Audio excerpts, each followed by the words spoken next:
Hello မလားခင်ဗျာကျွန်တော်ဒီနေ့ပြပြသွားမယ်တော့ဒီ page အကြောင်းဖြစ်ပါတယ်ဒီ page က page quality အဝါအောင်ဖြစ်နေပါတယ်ဒီ page မှာဘာကြောင့်ဒီလိုအဝါအောင်ဖြစ်သွားခဲ့တယ်ပြီးလို့ရှိရင်ဒီ page မှာ post twist englishment နဲ့ကြားနေတယ် page မှာ live stream လုပ်ပြီးသွားတဲ့ခါမှာ live stream မှာ viewer ဘာညာကြားသွားခဲ့တဲ့အတွက်ကြောင့်မို့ဒီနေ့ဒီ video အားလုံးအသေးစိတ်လုပ်ပြီးကျွန်တော်ပြပြရှင်းပြပေးမယ်ဒီ page မှာဘယ်လို content မျိုးတင်ခဲ့မိတဲ့အတွက်ကြောင့်မို့ဒီလို strike ထိသွားခဲ့တယ် page မှာ reach englishment ကြားသွားခဲ့တယ်အဲကလို့လူချင်းမင်းတို့လည်း page ကနေဝင်ဝင်ရှာနေတယ် page ကနေစေအောင်နဲ့ဒါမှမဟုတ် online marketing တခုလုပ်နေဆိုရင်တော့ဒီ video ဆုံးအောင်လေးကြည့်ပေးပါကျွန်တော်တိုက်တွန်းပါတယ်အဲ့တော့ကျွန်တော်နည်းနည်းအောက်ဆင်းတော့ကြည့်မယ်ဆိုလို့ရှိရင်တော့ဒီ page owner တင်ထားတဲ့ video မှာဆိုရင် live stream လုပ်ပြီးသွားတဲ့ခါမှာနောက်ခံတချင်းဖွင့်ပြီး live stream လုပ်ပြီးသွားခဲ့တယ်အဲ့ဒီနောက်ခံတချင်းတစ်ဆင့် copyright ထိတဲ့အတွက်ကြောင့်ကျွန်တော် page မှာနောက်ခံတချင်းထည့်ပြီးမှလုံးဝ live stream လုပ်ပြီးသွားလို့မရပါဘူး video တင်တဲ့ခါမှာလည်းနောက်ခံတချင်းထည့်ပြီးမှ video တင်တော့လို့မရပါဘူးအခြား website အခြား social media အခြား TikTok ကနေလည်း video download ဆိုပြီးတင်လို့မရပါဘူးတချို့ page owner တွေဘယ်လိုအမှားမျိုးလုပ်လဲဆိုရင် video တစ်ပုတ် original ကိုယ်ဖုန်းနဲ့လုပ်လိုက်တယ်အဲ့ဒီ video TikTok မှာတော့ပြီးတင်လိုက်တယ်အဲ့ TikTok တစ်ဆင့်ပြန် download ဆိုပြီးဒီ page မှာလာတင်တဲ့ခါမှာ page မှာ copyright ဖြစ်သွားခဲ့တဲ့အတွက်ကြောင့်အဲ့ဥစ္စာပတ်သက်ပြီးလုံးဝလုပ်လို့မရပါဘူးခင်ဗျာ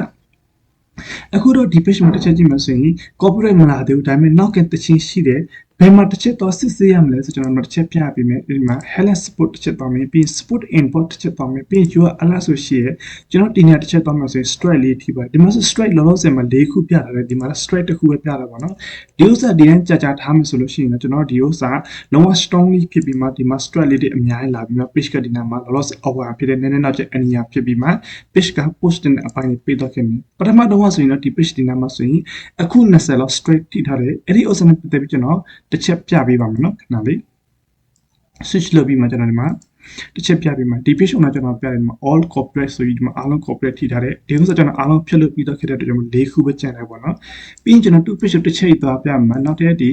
page owner လောက်ထားတဲ့အမှားနဲ့ပတ်သက်ပြီးကျွန်တော်ပြပြပေးမယ်ရှေ့ဆက်ပြီးဒီလိုမျိုးအမှားမလုပ်မိအောင်ဆိုမှာပေါ့နော်ဒီမှာစင် video တစ်ခုလုပ်ပြီးတင်တဲ့ခါမှာဒီ video မှာနောက်ခံတခြင်းလေးထည့်ထားတယ်ဒီ video မှာနည်းနည်း view တက်လာခဲ့ပြီဆိုရင်ဒီ page ကချက်ချင်းဒီ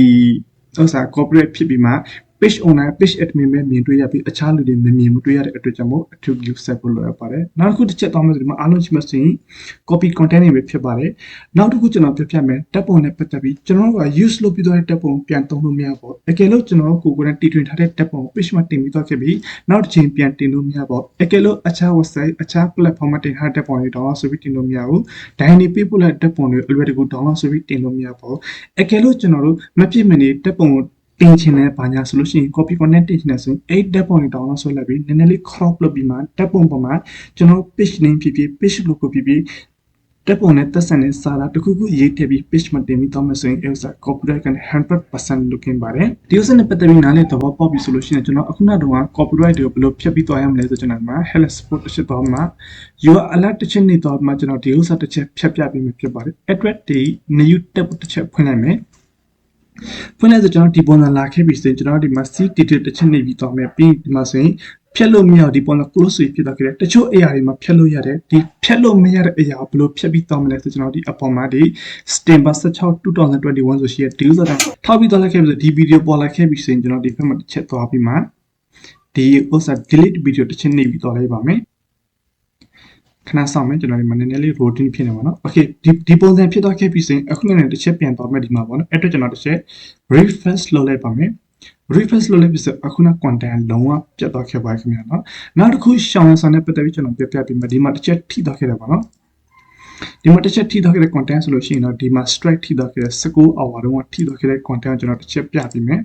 ဒီမှာဆိုသူဘယ်လို content တင်ထားလဲဒီ screenshot နဲ့ပတ်သက်ပြီးတူတယောက် blacklist ပုံစံမျိုးနဲ့တင်သွားခဲ့တဲ့အတွက်ကျွန်တော် else နဲ့ပတ်သက်လုံးဝတင်လို့မရပါဘူးကျွန်တော်တို့ page messenger မှာစကားပြောတဲ့ screenshot ဒါမှမဟုတ်သူများ page ရဲ့ screenshot ဒါမှမဟုတ်သူများ Facebook account screenshot KP screenshot weight screenshot အဲ့လို screenshot နဲ့ပတ်သက်ပြီး direct တင်သွားလို့မရပါဘူးအဲ့လိုတင်ပြီးတော့မှဆိုရင်တူတယောက်ရဲ့ privacy ပိုင်းဆိုင်ရာပတ်သက်ပြီးချိုးဖောက်တယ်ဆိုမှကျွန်တော် page address strike လေးထိလုံးဝ strongly strike ထိပြီးမှကျွန်တော် page ဒီပုံစံဖြစ်သွားခဲ့ပြီးဆို page မှာ reach engagement ကျသွားခဲ့တဲ့အတွက်ကျွန်တော်ဒီ user နဲ့ပတ်သက်ပြီးလုံးဝတင်လို့မရပါဘူး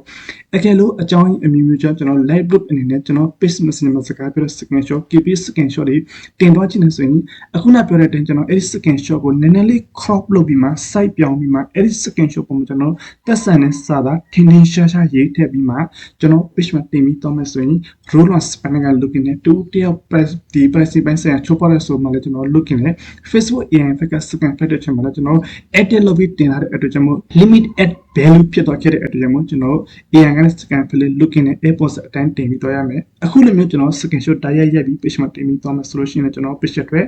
effect လေးတွေ issue လေးတွေလာတဲ့အတွက်ကြောင့်လုံးဝတင်တော့လို့မရဘူးခင်ဗျာနော်အခုလိုမျိုး straight ထိသွားခဲ့ပြီဆိုရင်ဒီ page မှာတင်တဲ့ admin account ကိုလည်းသူ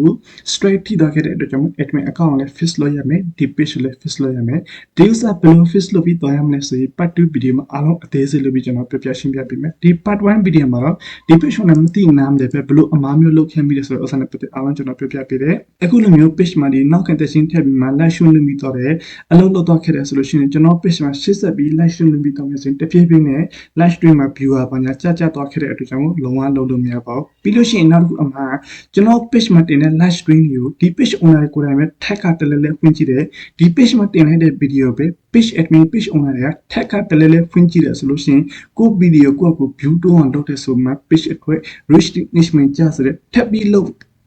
ထပ်ပြီးကြည့်တော့မယ်ထပ်ပြီးလောက်တော့ခင်မစင် page မှာပါ stream မလာပြင်နဲ့ page quality အနေအဖြစ်တော့ခဲ့တယ်နောက်တစ်ခုကျတော့ page မှာတင်တဲ့ content တွေကျွန်တော်ကိုယ်တိုင် group ပေါင်းများစွာ sharing လုပ်လို့မရပါဘူးအဲ့လိုမျိုးလုပ်ပြီးတော့မယ်ဆိုရင် page တွေ reach engagement ကျတဲ့ page quality အနေအဖြစ်တဲ့ကျွန်တော် page မှာရှိတဲ့ follower တွေ group ပေါင်းများစွာ sharing လုပ်ရလားဆိုကျွန်တော် page မှာရှိတဲ့ follower ကျတော့အခြားနေရာအခြား location အခြား internet တခုအခြား phone တစ်လုံးနဲ့ဒီ page မှာတင်ထားတဲ့ post content တွေသူတို့တေချာကြည့်ပြီးမှသူတို့ရဲ့ Facebook account မှာတစ်ချိန်လောက်ပဲ sharing လုပ်တဲ့ကျွန်တော်ကိစ္စမရှိဘူးဒါပေမဲ့ကျွန်တော်ကိုယ်တိုင် Facebook account တစ်ခုဖွင့်မှာဒီ page မှာတင်ထားတဲ့ post content live stream တွေကို group ပေါင်း450 520 30မှာ sharing လုပ်ပြီးတော့မယ်ဆိုရင် Facebook AI ဘက်က scan ဖက်တဲ့ချိန်မှာ Facebook ကကျွန်တော်တို့ထက်အများကြီး technology မြင့်မားတဲ့အတွက်ကြောင့်မို့သူတို့ဘက်ကတွေ့တော့ခဲ့တယ်မိတော့ခဲ့တယ်ဆိုလို့ရှိရင် page အတွက် error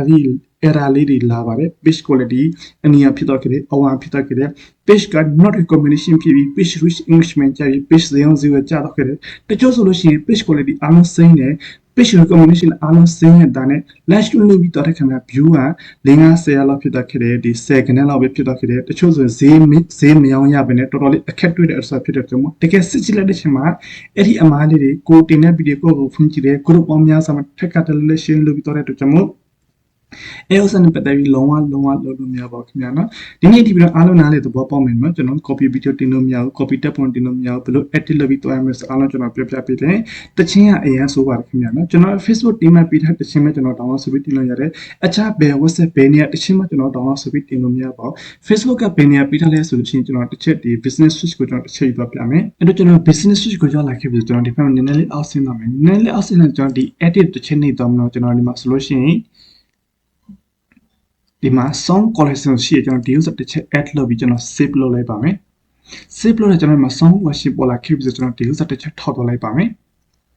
တစ်ချက်ထောက်သွားခဲ့ပြီးကျွန်တော်ဒီမှာဒီ user accept နေတော့ခဲ့ပြီးကျွန်တော်ဒီမှာ download ဆိုလို့ရတဲ့ error ပြတယ်ပြီးကျွန်တော်ဒီမှာ agree တစ်ချက်နေတော့ကျွန်တော်ဒီတစ်ချင်းတွေအားလုံး download ဆိုပြီးကျွန်တော် page မှာ use လုပ်တော့လို့ရတယ်ပြီးလို့ရှိရင်အောက်မှာတစ်ချင်းတွေတင်ပေါင်းတန်းပေါင်းချီပြီးမှအခုထွက်တဲ့အတစ်တစ်ချင်းတွေအားလုံးရှိရကျွန်တော်တို့ဒီကနေ download ဆိုပြီးကျွန်တော် page အတွက် use လုပ်လို့ရပါတယ်အခြားဘယ်နေရာဥစ္စာမှာကျွန်တော် use လုပ်လို့မရအောင်ကျွန်တော်ဒီ TikTok ကတစ်ချင်းလေးတွေဒါမှမဟုတ် YouTube channel တစ်ချင်းလေးတွေဒါမှမဟုတ် video editing လုပ်ပြီးတော့တဲ့အခါမှာအဲ့ဒီ editing software ကတစ်ချင်းလေးလည်းကျွန်တော်သုံးလို့မရပါဘူးခင်ဗျာနော်ဒီ user နဲ့ပတ်သက်ပြီးအထူးနားလည်သဘောပေါက်ဖို့လိုပါတယ်ဒီနေ့ဒီပြန်ဒီလောက်ပဲအားလုံးနားလည်သဘောပေါက်မယ်နေမှာအကယ်လို့နားမလည်မရှင်းရင်လည်းအပေါ်ပိုင်ပါနေမှာတစ်စင် contact လုပ်ပြီးမြင်နိုင်တယ်အားလုံးကျွန်တော်ကျေးဇူးတင်ပါတယ်